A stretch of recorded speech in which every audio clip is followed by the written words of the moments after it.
Some dates carve themselves into your soul, sharp as a blade. For Team Adepoju Michael, that was February 20th, 2006. Bauchi State burned that day. Hatred cloaked in the name of religion tore through homes, hearts and futures. For Team, it left only ashes and a wound that will never fully heal. It's always a painful memory. It's an experience I always remember every day. So on the 20th of February 2006, a Monday, there was a religious crisis that happened in Bauchi State. The prior that time, that was a publication by Danish Zealand Posting newspaper that publicized an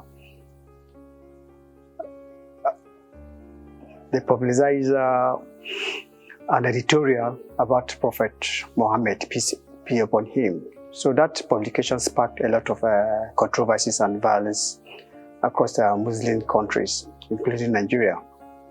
So on the Monday, 19th February, we were watching TV when we saw that it had started in Maiduguri. People are protesting and killing people, burning houses and all of that. So it was my mom actually saw the TV program. So she now called us to see what is happening in Maiduguri State, and she said, okay, tomorrow, 20th Monday, she declared a fasting for us at home that let's fast and pray for Nigeria, for peace to reign in Nigeria. And we never knew that Monday is going to be our last moment on earth. So it was a very painful experience that day. Around 2 p.m., we just heard noise and banging on the gate, stoning. They started stoning the roof of the house. Pandemonium everywhere. We're like, what is happening? By the time we peep outside, we discovered that we have, there are a lot of youth outside, numbering almost 30. They were all chanting Allahu Akbar. Today we are going to see your end and all of that. We are like wondering what is happening, what is going on, why all of this. We never knew that it was the ripple effect of that publication from Denmark on the 30th of September 2005 that really escalated to the 2006 Nigeria. In the midst of the bloodbath, Tim stood guard over his little brother and sister as their world fell apart. When they came, we have nowhere to go. We cannot hide because they've already all rounded the house, and some people were even holding jerrycan of petrol because they wanted to set the house on fire while we were still inside. So they keep on trying to enforce themselves into the house, and unfortunately they broke the gate and they came in. When we discovered they entered the compound, we were all seated in the sitting room before. We ran into the dinner room, that's my mom's room. We lie down on the floor, praying that probably God will just see us through and nothing will happen to us. But unfortunately, when they came in, they started looting, those that were carrying TV, whatever they could carry. I saw one even climb up, trying to dismantle the satellite dish that was up, trying to dismantle and everything. We were just watching them, we didn't say anything. If at all they wanted to steal, let them carry whatever they want to carry and go back. Alas, it wasn't, the story wasn't that way. So after they stole, they carried what they wanted to carry outside. They could not drive out. There are 2 cars already inside the compound. And they broke the windscreen, the glasses and all of that. And someone just peeped from the window of the room and saw us lying down. Said, we are inside, they are inside. That's how they broke the door. They came inside and they pushed the door, forced themselves inside. And my kid sister that was by the side, that's the first person they saw. The first machete they hacked on her, her head split into 2. I saw it and I was like, oh, she's gone. And she screamed, So when my mom heard the scream of, that's a dying person, she looked up where she was lying down. The moment she looked up, they matched her face too and caught her and all of that. started macheting everybody, and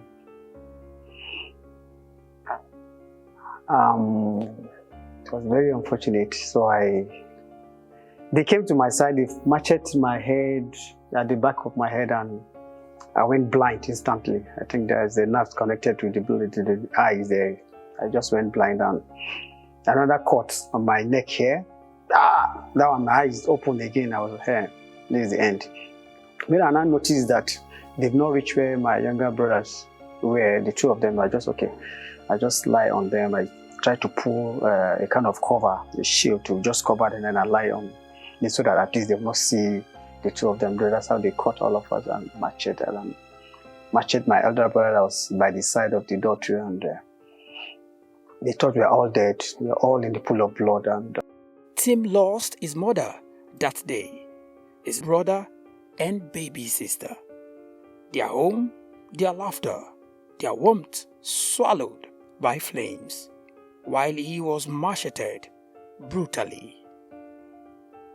But Tim survived, clinging to his girlfriend's hand, a grip fierce unyielding.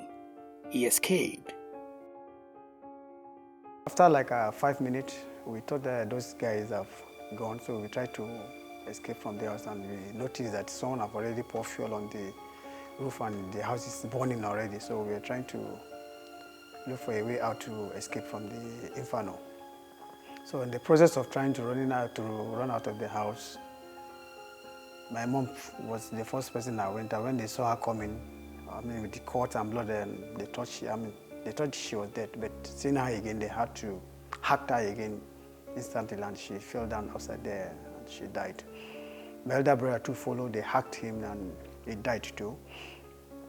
My sister was already there. She couldn't move because she's dead, and I was soaked with blood, and but the two of my other brothers were unhurt. They were there, so they were able to escape. And in the process of escaping too, they ran there and they followed me. I was a bit faster than them, so I entered a nearby house, and in the house there are about 3 or 4 rooms. I just passed the first and the second room. I entered the third room, and all of a sudden they just came in. They started shouting, "Where is he? Where did he enter?" And the small boy just came from nowhere. He just told them, "You're looking for this boy, he has jumped the fence." That's how they ran out of the house again. That's how God saved me that day, from 2 p.m. till around 7 p.m. before we were able to make it to the hospital. And by the time I even got to the hospital, I've lost every blood in me, because when they're doing all the stitches, all the suture, everything, I wasn't feeling any pain because there's no blood in me. So I just thank God for sparing my life. But while I was in the hospital, I still got the news that because we have a bakery in the house and we are trying to produce that, there's a production going on. So the news later got to me that my elder brother and my mom that they killed outside the gate, they later burned them because they put my mom in the oven to roast, and she died. She was roasted inside the oven and beyond recognition. So I think after my day, we were giving mass burial because we couldn't see them after the whole thing up to today. So that's how we left for the hospital. And when my pastor got wind of the story, he came to the hospital that night, and he said he heard the news that some people heard that particularly I'm still alive, and they know how terrible I could be if I come back. So they were planning to come back to come and meet us in the hospital to silence some of us that survived the carnage. So he bundled us in his car, and he took us to Jos from Bauchi. I was just with boxers stained with blood, and that's how I stayed for a week. So after we got to Jos, the clinic was not disclosed before security reasons, so I instructed someone to go back to that house and take a snapshot of the building when it was still burning. And after the whole thing, that's how I got the pictures of the house and the bakery and the cars that were burned inside the house. So Tim doesn't hide it. Rage consumed him. Revenge whispered, promising to ease the ache. But in the quiet of sleepless nights, something else stirred. 3 thoughts came to me, very powerful. the first thought was, okay, since this had happened and the people that carried out this evil act, most of them are the people we grew up with in the same community. I mean, we stayed here for over 20 years. My dad was in Bauchi for over 3 decades, and the people that we see as families, as neighbors, as people we relate with are the people that came to carry out this act. So I felt, oh, if these people can be this callous, I can be more callous. So I decided, okay, I'm going to launch a reprisal attack. I'm going to destroy, if possible, the whole of Bauchi state. If I can destroy the whole of the state, I will do that. And my background is electrical engineering, so I thought I could just do a short course in maybe chemical engineering and see how I could come up with a chemical destructive weapon to destroy it. Along the line, I was like, if I do that, I've lost my beloved ones. What am I even living for? Probably maybe I should even commit suicide and just end everything there. And then the third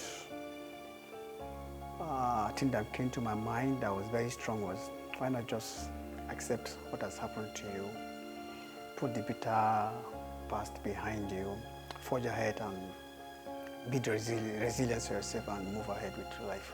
Team walked into the world's forgotten corners, refugee camps, thick with despair, classrooms starving for hope, conflict zones scarred by violence and religious brutality. He carried his story, his scars, and an unshakable belief that healing is possible, even then, even now. After I chose the third option to forgive these people, I tried to study the incidents that happened and some that have happened in the past. Then I discovered that there is this huge gap between acceptability in religion and ethnicity. So I discovered that most of the youth that perpetrated this evil act don't really understand what it means to coexist with people. They don't really understand the tenets of religions that preaches acceptability and tolerance. So this gap I tried to bridge by coming up with an initiative, and I launched a foundation, an NGO called Try Peace Foundation, and it is officially registered with Corporate Affairs Commission as Try Adepoju Peace Foundation. Why I chose this Try name is because of the trio that was killed. My mom, my elder brother, my kid sister, the trio. So I used it to, and the family name Adepoju. So I used the combination of the trio Ade to form the Peace Foundation. So it is called Try Peace Foundation, and officially Try Adepoju Peace Foundation. So the purpose of the foundation is to bridge the gap for a peaceful coexistence in Nigeria. Over the years, the Try Peace Foundation have really recorded a lot of impact in the aspect of promoting peace regionally, especially from the grassroots, because I discovered that most of these youth have been wrongly indoctrinated about religion, and they have this biased mind against other people of different religion and ethnicity. So I discovered that, okay, for us to really achieve a lot, for us to really achieve the peace we wanted in that region, in that community, we need to target this youth and retain them about what religion is really all about. So what we do is that we target these communities, we go and meet the stakeholders, we meet the community leaders on how we can reach out to these youngsters and make them change makers in the community. So that's mainly what we've been doing, and over the years we have really recorded a lot of impact. So in the course of carrying out our activities with the Try Peace Foundation, there are a lot of impact recorded, and in the process we even got a grant from Nature's Fund America to promote peace in some part of Abuja and Nasarawa State. And some of these activities we carried out was noticed all over the world because of my story of forgiveness and acceptance. So I was reached out to be nominated for a Peace Award in Canada. I was also reached out to be nominated for a Peace Award in Germany. And also I was also nominated for a national award in Nigeria. But fortunately I was able to get the Peace Laureate Award I was able to get the Peace Laureate Award from Canada in 2017. Today, Tim is a father. Two small hearts call him home. He wants to give them more than a country. He wants to give them peace. A world where no child knows the smell of smoke or the weight of loss. From fire, he forged purpose. From sorrow, he carved strength. Tim Adepoju Michael stands not as a victim, but as a beacon, a voice that cuts through the dark, clear and unshaken. And his message is simple. If he could embrace peace against all odds, so can you. Generally, I want to call on people to really get to understand that God has created everyone equal, and He has chosen to make the world diversified. This diversity is a unique coloration that God really wanted the world to be. People should try and tolerate one another and accept differences. And when we forgive each other, that's when we can really see the beauty of diversity in religion and ethnicity. Then we can forge ahead.